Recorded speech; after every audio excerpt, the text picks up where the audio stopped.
Hello बच्चों, welcome to digital teaching of Aditya Birla intermediate college Renukoot Sonbhadra. बच्चों, मैं डॉक्टर स्मिता सिंह आपको हिस्ट्री पढ़ा रही थी। हिस्ट्री में हम पढ़ रहे थे बच्चों पार्ट 2 भारत में राष्ट्रवाद, जिसको हमने पिछले वीडियो में आपको पढ़ाया। अब आज हम बात करेंगे मैप की।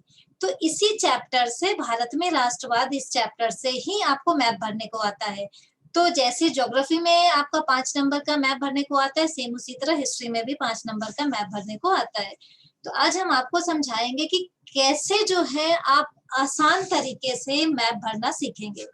तो मैप भरने के लिए चलिए हम चलते हैं आपको। ये सबसे पहले हमने देखा, ये जो है पॉलिटिकल मैप है आपका, ठीक है। इंडिया का पॉलिटिकल मैप ले लिया। तो इंडिया के पॉलिटिकल मैप में अगर आपको सारे स्टेट के बारे में जानकारी हो गई कि कौन सा स्टेट यानी राज्य कहाँ पर है, तो आप आसानी से मैप भर सकते हैं। तो अगर आपको फिजिकल मैप भी मिलता है तो कोई प्रॉब्लम नहीं आएगी। तो सबसे पहले हम शुरू करते हैं सारे स्टेट्स के बारे में जानकारी लेने के लिए। तो ऊपर से शुरू करते हैं जम्मू एंड कश्मीर। तो जम्मू और कश्मीर जो था ये पहले राज्य था, अभी बच्चों ये टूट गया है और ये 2 पार्ट में डिवाइड हो गया है और ये दोनों यूनियन टेरिटरी यानी केंद्र शासित प्रदेश बन गए हैं। तो एक है लेह और लद्दाख और दूसरा जो है आपका है ये जम्मू और कश्मीर, ठीक है। जम्मू और कश्मीर और लेह लद्दाख से सटा हुआ है। नीचे आते हैं तो ये है एक हिमाचल प्रदेश। हिमाचल प्रदेश के नीचे पंजाब है जो कि पाकिस्तान से सटा हुआ है, और उसके नीचे है हरियाणा जो कि इसका बॉर्डर उत्तर प्रदेश से भी लगता है। तो हम हिमाचल प्रदेश, पंजाब और हरियाणा की बात करते हैं तो ये तीनों ट्रायंगुलर शेप में है। तो इसको ऐसे याद करेंगे, हमको आपको नाम याद करना है कि हिमाचल प्रदेश का एच और पी है। हिमाचल प्रदेश एच पी, तो एच पी का पी पंजाब जो है पंजाब के पास है और इसका एच हरियाणा के पास है। ये तीनों ट्रायंगुलर शेप में आ गया।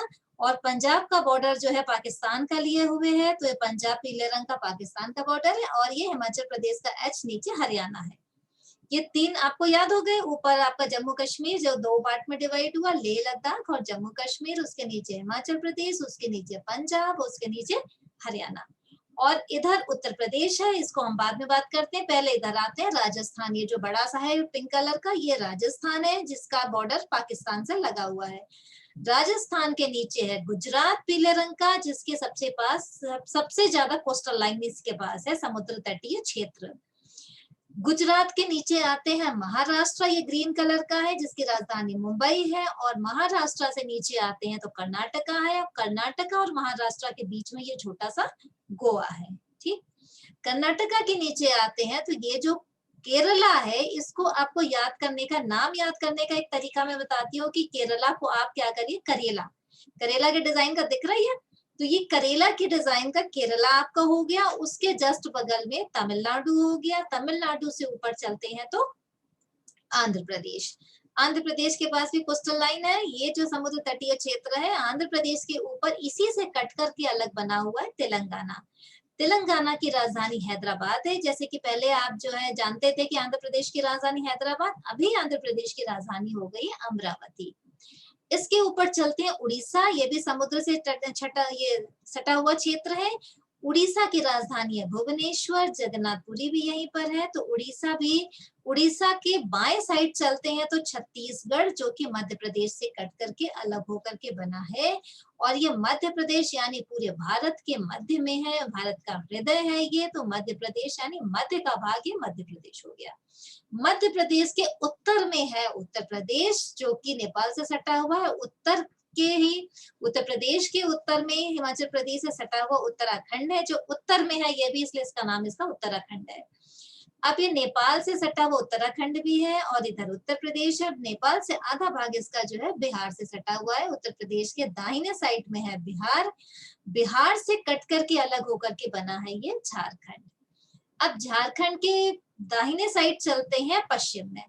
पश्चिम में है ये पश्चिम बंगाल, जो कि बांग्लादेश के जो है, बांग्लादेश के पश्चिम में है, इसलिए ये पश्चिम बंगाल है। तो पश्चिम बंगाल ये बांग्लादेश के पश्चिम में है। और इसके ऊपर चलते हैं तो सिक्किम। सिक्किम हो गया। सिक्किम यानी इसकी राजधानी है गांगटोक। और इसके बाद अब हम इधर चलते हैं, ये जो कुछ राज्य हैं 7 सिस्टर्स इनको कहते हैं, 7 पहाड़ी राज्य हैं जिनको 7 बहनें कहते हैं। तो तो ये 7 सिस्टर्स हैं और एक सिक्किम हो गया इधर, ये जो है इसका भाई मान लेते हैं, तो ये 7 सिस्टर्स और ये एक भाई सिक्किम हो गया। अब 7 सिस्टर्स में सबसे पहले बात करते हैं अरुणाचल प्रदेश की। अरुणाचल प्रदेश जो है ये बिल्कुल आपका उत्तर में टॉप मोस्ट है, यहीं से सबसे पहले भारत का सूर्योदय होता है। अरुण यानी सूरज, तो सूरज जहां से निकलता है सबसे पहले उसको अरुणाचल प्रदेश कहते हैं। अरुणाचल प्रदेश के नीचे आते हैं ये आसाम है। आसाम के बाद बच्चों ये है आपका उसके नीचे जस्ट मेघालय। मेघालय से इधर जो है ये 4 जो राज्य हैं आपका नागालैंड, मणिपुर, मिजोरम और ये त्रिपुरा। इसको याद करने का एक आसान तरीका मैं बताती हूँ कि आप एक नाम याद कर लीजिए, नमामि। नमामि यानी NAMAMI। नमामि का NA नागालैंड, MA मणिपुर और MI यानी मिजोरम। तो ये 3 आपको याद हो गए। इसके जस्ट बगल में त्रिपुरा है।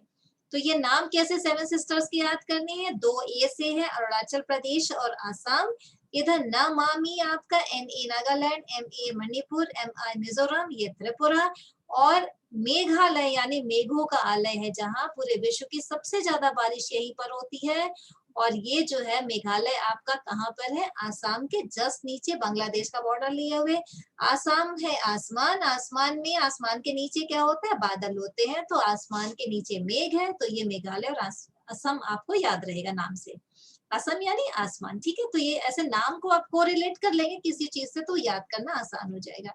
तो ये टोटल पूरे 28 राज्य हैं, जिसको आपने अच्छे से अगर समझ लिया कौन सा राज्य कहाँ पे है, तो आपको कहीं से भी कुछ भी पूछे आप उत्तर लिख लेंगे।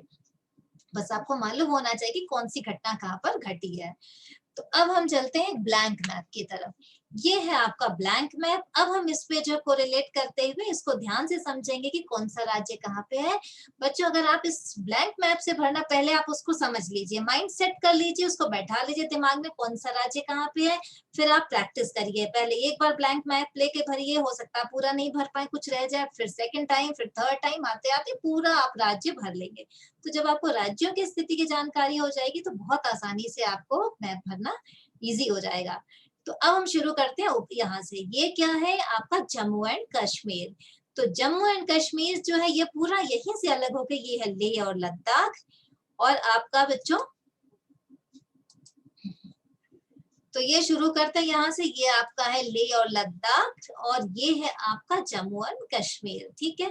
जम्मू एंड कश्मीर से नीचे आते हैं, ये आपका है हिमाचल प्रदेश।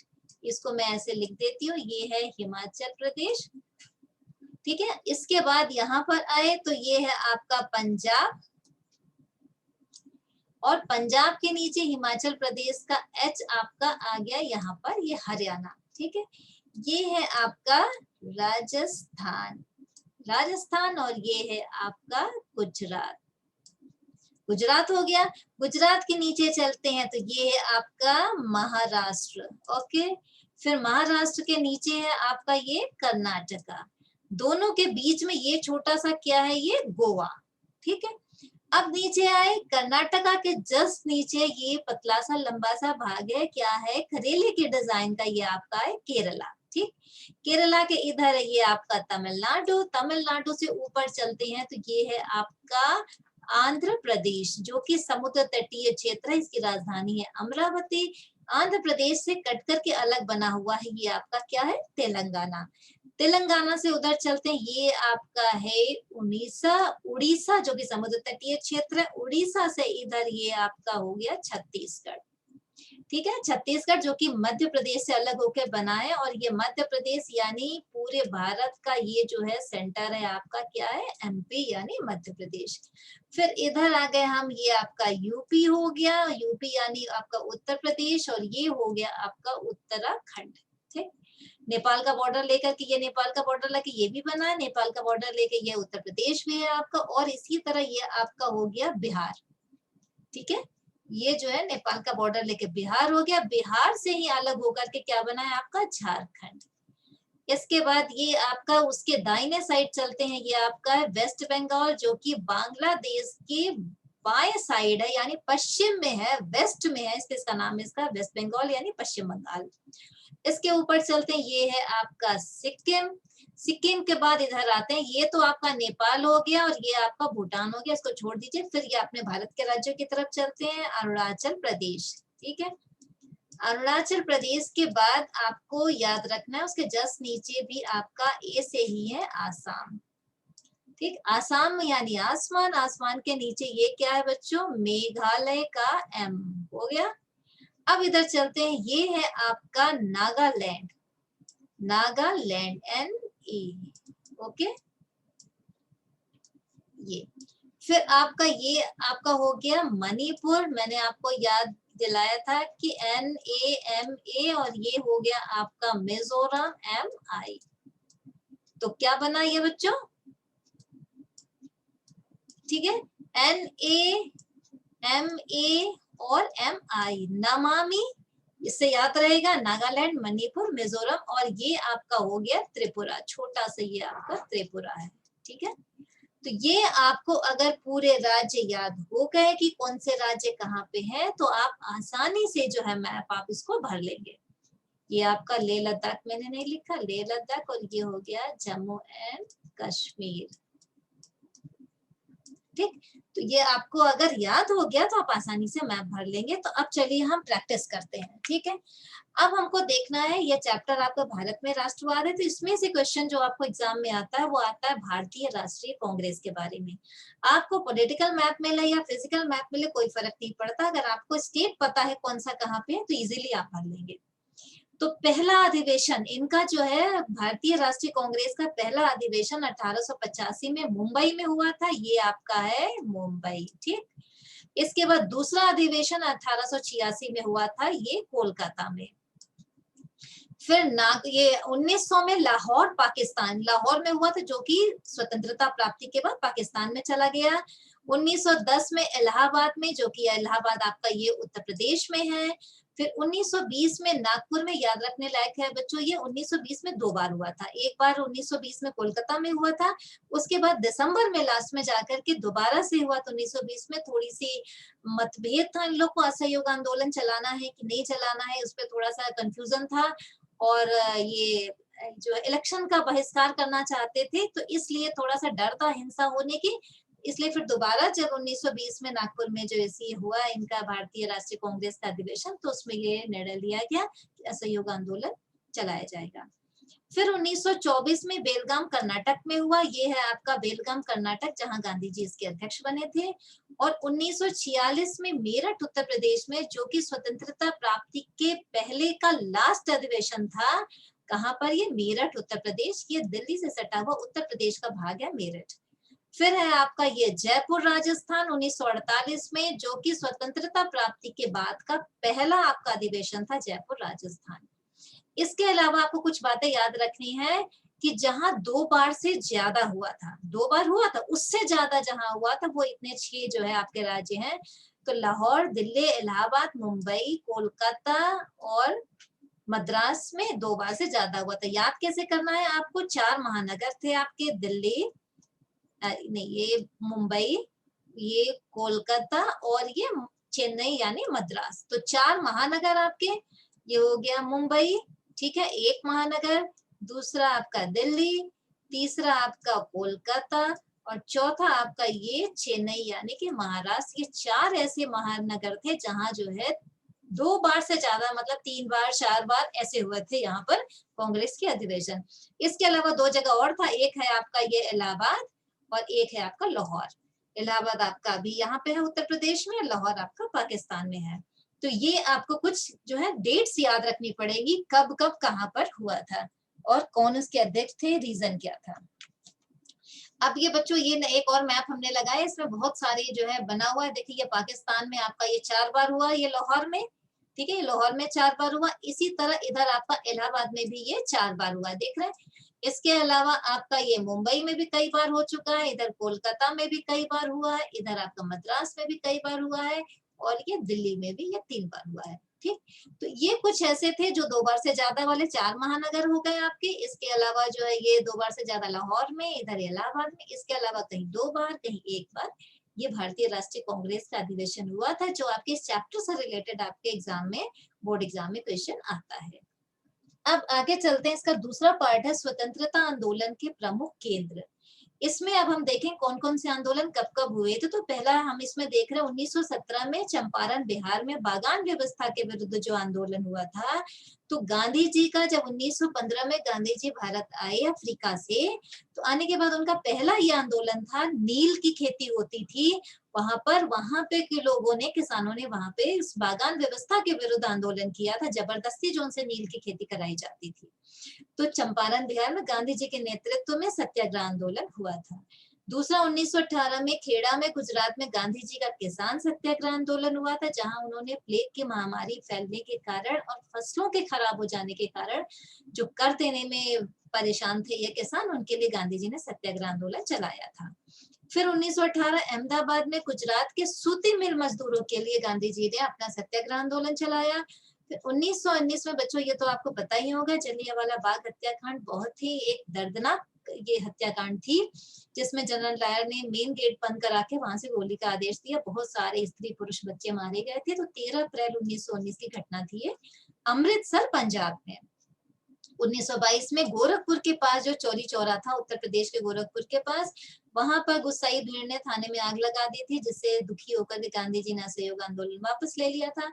और ये 1930 में दांडी नामक तट पे जाकर के गांधी जी ने नमक बनाकर नमक कानून तोड़ा, और वहां पर इन्होंने सविनय अवज्ञा आंदोलन की शुरुआत की। तो इससे रिलेटेड भी प्रश्न बहुत सारे आपको आते हैं। ये अगला मैप हमने लगाया है, इसमें दिया हुआ है ये पंजाब का अमृतसर यानी कि जलियांवाला बाग हत्याकांड, ये उत्तर प्रदेश में आपका चौरी चौरा कांड गोरखपुर के पास, फिर इधर ये आपका गुजरात का अहमदाबाद ये हो गया, और ये खेड़ा के किसानों के लिए गांधी जी ने सत्याग्रह किया।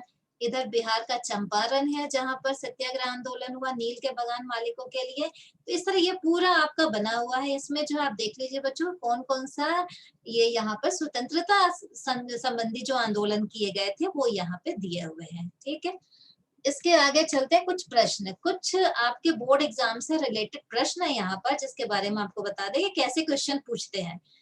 तो पहले हम ये बता दें, 5 नंबर के क्वेश्चन पूछे जाते हैं, जिसमें से 2.5 नंबर आपको जो है उसका आंसर लिखने पे होता है। तो जैसे क्वेश्चन है उसके बाद 2.5 नंबर आपको उसके आंसर को, अगर आप मानचित्र में अगर सही कोरिलेट मतलब वहां पे दिखा दिया, चिन्हित कर दिए, तो आपको नंबर मिल जाएगा पूरा। तो वह स्थान जहां 5 क्वेश्चन आते हैं, 5 में से आधा आधा करके ये नंबर मिलते हैं। तो वह स्थान जहां गांधी जी ने किसानों के लिए सत्याग्रह किया, तो कौन सा स्थान था? ये गुजरात का खेड़ा। ठीक है, गुजरात का खेड़ा जो था, जहां पर गांधी जी ने किसानों के लिए सत्याग्रह आंदोलन किया, क्योंकि वहां प्लेग फैला हुआ था और फसलें खराब हो गई थी। तो क्या दिखाना है आपको? गुजरात मालूम है कहाँ पर है? पाकिस्तान के पास, उसके नीचे समुद्र तटीय क्षेत्र है। ठीक है, तो वहां पे गुजरात का खेड़ा बिल्कुल समुद्री किनारा लेकर के है, तो आप इजीली भर लेंगे उसको। इसी तरह नील की बागान व्यवस्था के विरुद्ध जो किसानों ने संघर्ष किया था गांधी जी के नेतृत्व में, यानी कि बिहार का चंपारण। ठीक है, फिर जलियांवाला बाग हत्याकांड कहाँ पे हुआ था? पंजाब के अमृतसर में। फिर सविनय अवज्ञा आंदोलन की शुरुआत हुई थी कहाँ से? गांधी जी ने दांडी नामक तट पर नमक कानून तोड़ा था, नमक बना करके। तो दांडी आपको दिखा देना है, अभी हम मैप भर के आपको दिखाते हैं बच्चों। फिर सूती कपड़ा मिल मजदूरों ने सत्याग्रह किया था कहाँ के? अहमदाबाद के। फिर जो असहयोग आंदोलन वापस लेने से जुड़ा था, तो कौन सा था वो जुड़ा था वापस लेने से? तो जो चौरी चौरा नामक जगह पर ये घटना हुई थी, जहाँ किसान ये लोगों ने, गुस्साई भीड़ ने थाने में आग लगाई, तो गांधी जी दुखी होकर के इसको जो है वापस ले लिए थे। और ये चौरी चौरा नामक घटना वहीं पे उत्तर प्रदेश के गोरखपुर के पास। इसको मैंने बच्चों एक मैप में भर के दिखाया है। ये आपका है अमृतसर, यानी कौन सा? जलियांवाला बाग हत्याकांड। ये चौरी चौरा कांड गोरखपुर के पास। ये बिहार का चंपारण यानी नील के बागान व्यवस्था के खिलाफ आंदोलन। इधर हम आते हैं, ये आपका अहमदाबाद क्या है? अहमदाबाद सूती मिल कारखाने के लिए मजदूरों के खिलाफ जो है, मजदूरों के साथ सत्याग्रह आंदोलन मजदूरों का। और ये खेड़ा है आपका किसानों के लिए, उनके जो फसलें खराब हुई या प्लेग की महामारी फैली, इस पे सत्याग्रह आंदोलन गांधी जी ने चलाया था। 1918 में। फिर ये आ गया दांडी, यहीं से आपका सविनय अवज्ञा आंदोलन की शुरुआत हुई थी। तो ये कुछ मैंने भर के दिखा दिया। अगर आपको ये पॉलिटिकल मैप नहीं मिलता है, फिजिकल मैप मिलता है जिसमें ये स्टेट नहीं बने हुए हैं, अगर ये राज्यों की सीमाएं नहीं बनी हुई है, तो भी आप, अगर आपके दिमाग में बैठा हुआ है ये चीज, माइंडसेट है, तो आप इजीली इसको भर लेंगे। तो बच्चों अब हम चाहते हैं कि आप इसकी प्रैक्टिस करिए, और 2 बार 3 बार के बाद आपकी प्रैक्टिस हो जाएगी, आपको बिल्कुल पता चल जाएगा कौन सा राज्य कहाँ पर है और कैसे आपको भरना है। एक इसमें चीज और बता देते हैं कि जैसे दिशाओं का ज्ञान आपको होना चाहिए। ये आपका क्या है, जैसे कि ये दिशाएं आपकी होती हैं, मानचित्र में हमेशा उत्तर की तरफ आपका, ऊपर की तरफ नॉर्थ होता है और नीचे की तरफ तब साउथ यानी दक्षिण होता है, और इधर पूरब की तरफ आपका होता है ईस्ट यानी पूरब दाहिने साइड में, और ये बाएं साइड में आपका पश्चिम यानी वेस्ट होता है। और ये तो पेपर पे होता है, ठीक है, पेपर पे हमेशा नॉर्थ ऊपर दिखाई जाता है, ये नॉर्थ हमेशा आपका ऊपर रहेगा। और एक्चुअल जो आपका दिशा होता है वो सूरज जिधर निकलता है उधर से ही आप अगर मुंह करके खड़े हो जाते हैं तो आपके ठीक सामने सूरज होगा, और पीठ आपके पीछे जिधर आएगा वो पश्चिम होगा, बाएं हाथ की तरफ उत्तर होगा, दाहिने हाथ की तरफ दक्षिण होगा। तो यानी सूरज यहाँ से निकलता है, तो इसीलिए इसको अरुणाचल प्रदेश हम कहते हैं, ठीक है। तो ये हो गया पूरा मैप बच्चों। आशा है कि आप अच्छे से इसको तैयार कर लेंगे और आप भरना सीखेंगे और पूरे में पूरा आपको मार्क्स मिलेगा। Thank you.